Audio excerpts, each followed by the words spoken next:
Today's day 247 of reading. Today we're reading Harry Potter and the Goblet of Fire.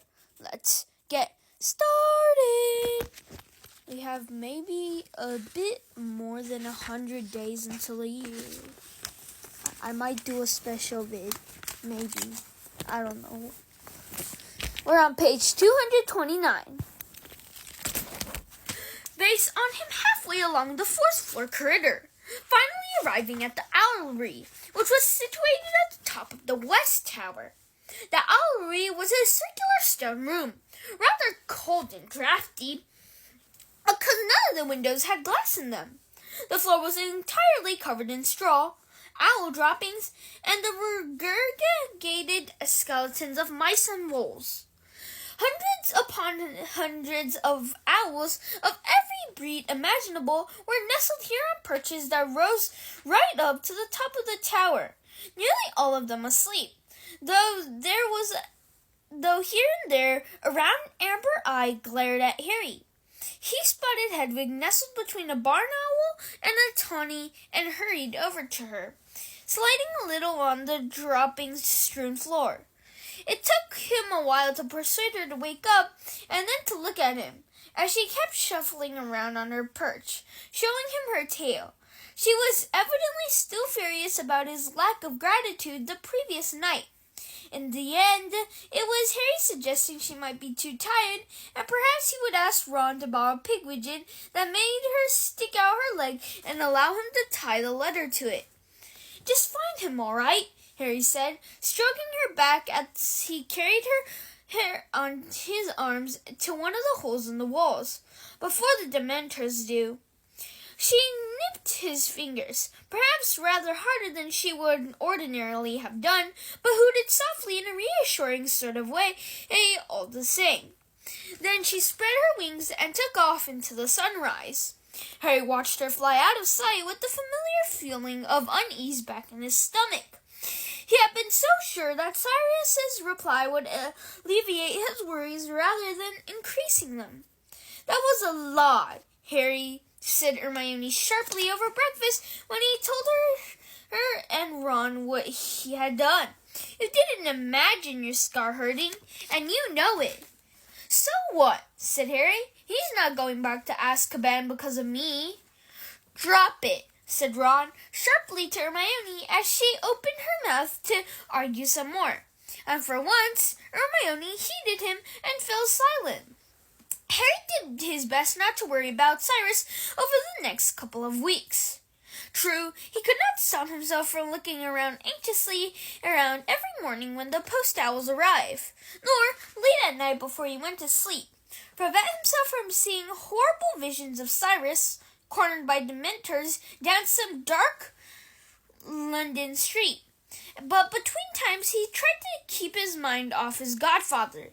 He wished he still had Quidditch to distract him. Nothing works so well on a troubled mind as a good, hard training session.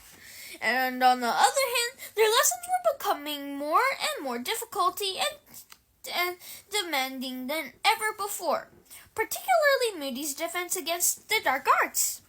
To their surprise, Professor Moody announced that he would be putting the Imperious Curse on each of them in turn to demonstrate its power and see whether they could resist its effects.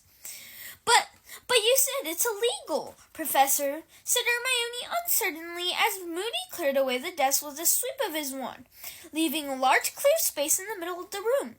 "You said to use it against another human was—" "Dumbledore wants you taught what it feels like," said Moody, his magical eyes swiveling onto Hermione and fixing her with an eerie, unblinking stare.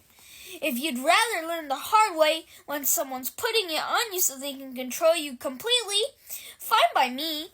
You're excused. Off you go."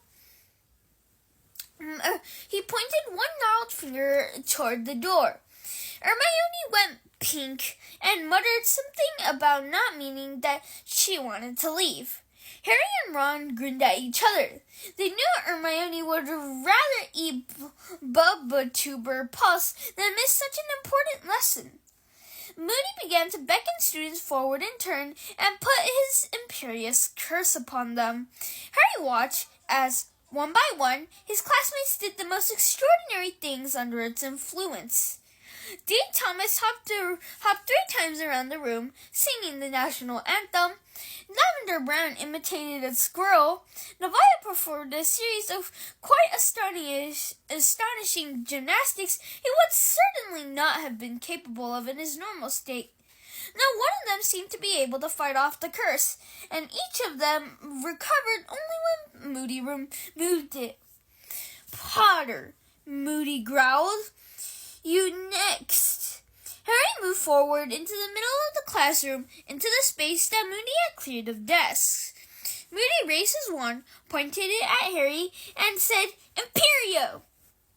It was the most wonderful feeling. Harry felt a floating sensation as every thought and worry in his head was wiped gently away, leaving nothing but vague, untraceable happiness. He stood there feeling immensely relaxed, only dimly aware of everyone watching him.